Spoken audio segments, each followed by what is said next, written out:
Welcome to the Y Stage Code, everyone, and of course, by viewing the introduction of this video, today I'm going to be discussing about all the filming equipment that I have purchased so far. If you haven't watched my first video, there I discussed about the simple components that I have used to create these short videos. Since then, I have significantly upgraded all of my equipment, so if you're thinking about starting your own YouTube channel, then you have something to compare to. Let's get started. As you all know, I began filming with this Logitech C930 webcam. Though it has served me well, I kind of stopped using it because the Canon M50 does produce a better image quality. Who knows, maybe in the future I'll use it for B-roll or to capture different shots when filming these videos. I won't talk about it too much since I discussed it in my first video, but I do want to show you some things just in case if you're interested in purchasing this camera. One of the great things about this camera is that it has a privacy window to block hackers from viewing you and your family.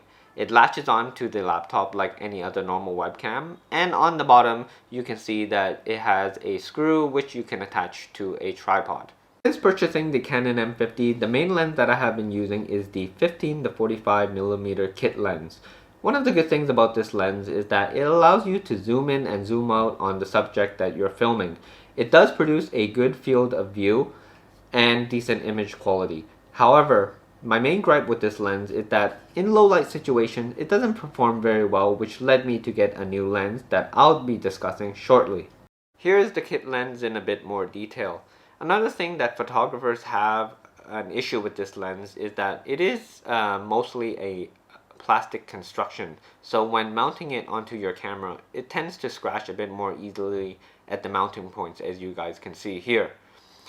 That latch right there allows you to zoom in and zoom out on whatever subject that you're filming, and the front of the lens is just like any other typical lens. I do like this lens and I still use it from time to time. However, again, there are much more better lenses out there, but I would say this is a great beginner lens if you are thinking about getting into photography. And the latest installment to my camera gear is the Canon 22mm f2 stop lens. One of the main reasons I decided to purchase this lens was that it performs excellently in low light conditions. When filming with this lens, I can actually keep the ISO at 200, whereas with the kit lens, I have to turn up the ISO to 640 or 800, which lowers the quality of the image that you're viewing. Another great thing about this lens is that it does produce sharper images. It's very small, which makes the camera lighter and easier to travel with. However, it does crop in the image a lot more, but that's something I'm willing to live with. Here's an up-close view of the Canon 22mm f2 stop lens. One of the good things about this lens, as I said, it is small and the construction is a lot better as the back plate is made of metal. I forgot to mention that it is a prime lens, so that means it doesn't zoom in or zoom out. Again, as you can see from the front, the aperture is a lot smaller. Now that I have shown you all the lenses that I use and the webcam used to film these videos, here is a comparison of all three of them, of the image quality and the field of view. We begin with the 22mm f2 stop lens. As you guys can see, it's pretty cropped in and I can't move my hands too far before it goes out of frame. Next we have the 15-45mm lens, as it definitely has a wider field of view. However, I don't think the image is quite as sharp. Finally, recording with the Logitech C930 webcam, as it has the widest field of view and it also produces a different color. And here are some still images that I shot with both lens, the webcam, and I decided to include my phone as well. Here we can see that the cell phone and webcam produce more of a reality TV look, whereas the lenses produce more of a cinematic view. The 22mm f2 lens does produce the best blurry background. There's a saying in the film industry that 50% of video is audio. While many viewers will tolerate watching a video with lower image quality, for sure they won't watch a video with poor audio quality. That's why I decided to go out and purchase a new mic, and that mic is the Ceramic SR-M3 shotgun mic. Many of you may ask, why did I have to purchase a new mic when I already have this USB lav mic? One of the disadvantages of having a lav mic like this is that you have to be tethered to it, and that makes filming and moving inconvenient. Having the shotgun mic allows me to move and I don't have to deal with any cables. However, the problem with the shotgun mic is that you do have to be closer to it to get a good audio sound. And what I don't like about the shotgun mic is that it does pick up a lot more reverberance, so therefore I actually have to edit the sound in post-production. Other than that, let's take a closer look at these two mics. So we revisit my USB lav mic. If you guys are in the market to purchase a lav mic, I would really suggest that you purchase one with a 3.5mm jack and not a USB one, as more devices support the traditional 3.5mm jack. One of the things I like about this mic is that it does produce a lot of bass, and I don't have to prep the room before any recording.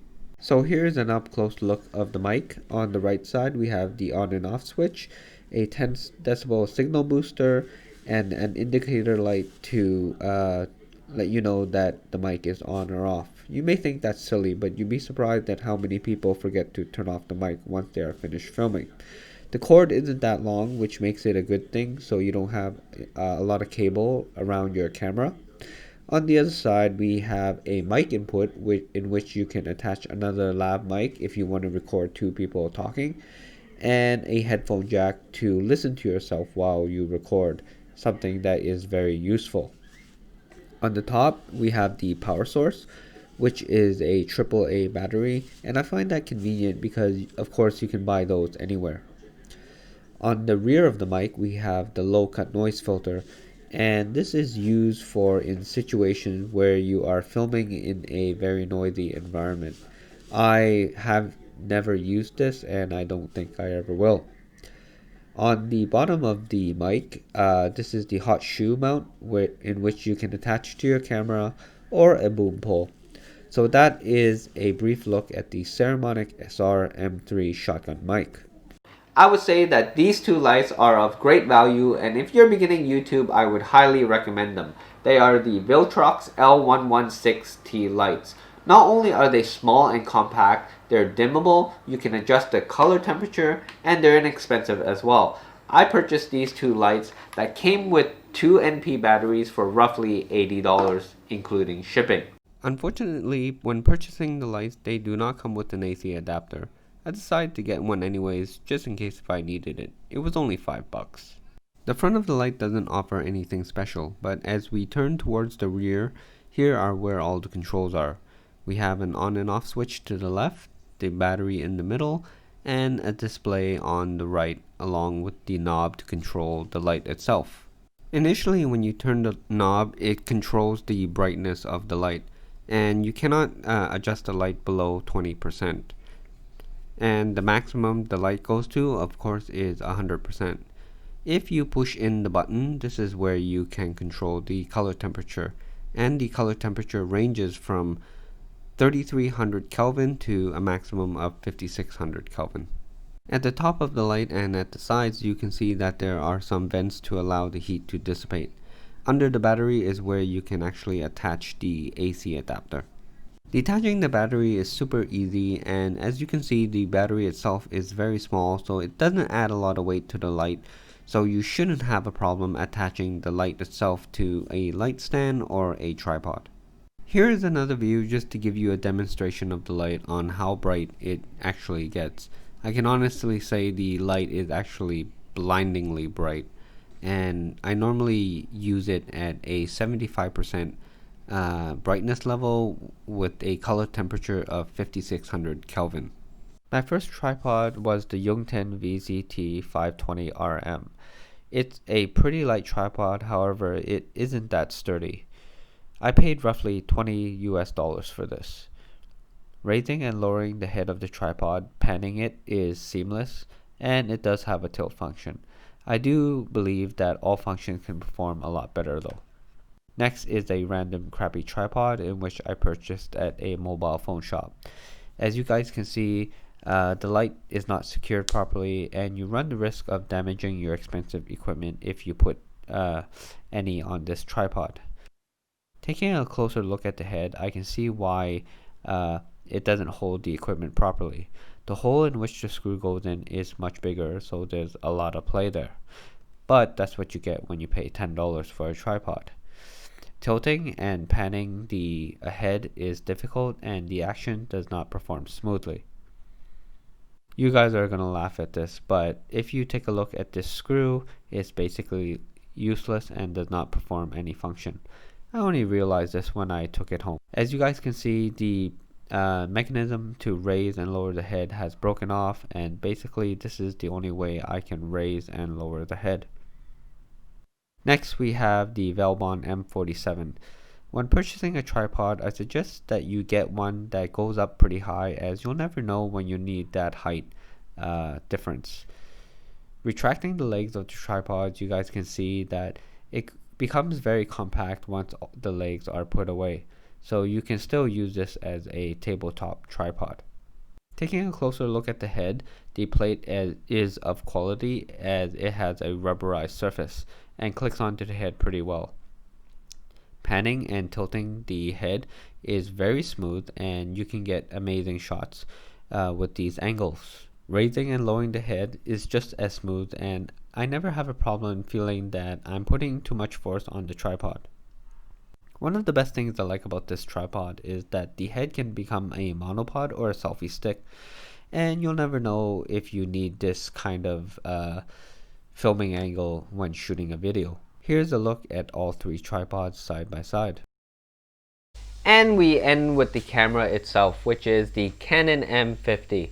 I won't talk about this camera too much since there are a ton of videos on YouTube that can inform you a lot more than I could.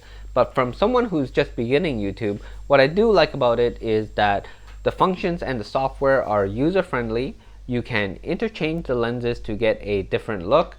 It does have a swivel screen so that you can view yourself while you're recording, and best of all, if you are looking to upgrade your recording equipment, this would be a good place to start, since for a camera that produces stunning images, cinematic videos, I paid roughly around $600 for it. So this is the Canon M50. And that wraps it up for today, guys. I hope you found all that information useful and inspires you to create your own videos. As a disclaimer, everything that you saw in today's video did not sponsor me, and I paid for all the equipment with my own money. On a final note, I just want to let you know that you definitely do not need all this equipment to begin creating your own content. I'm pretty sure many of you out there have your own smartphone that came with a microphone, and you can definitely begin there. Just to let you know, aside from the Logitech C930 webcam and my USB lav mic that I began creating this YouTube channel, I was using these lights to improve the image quality. So definitely nothing close to professional, but what was important is that I started, and I hope that you start as well. So until next time, take care.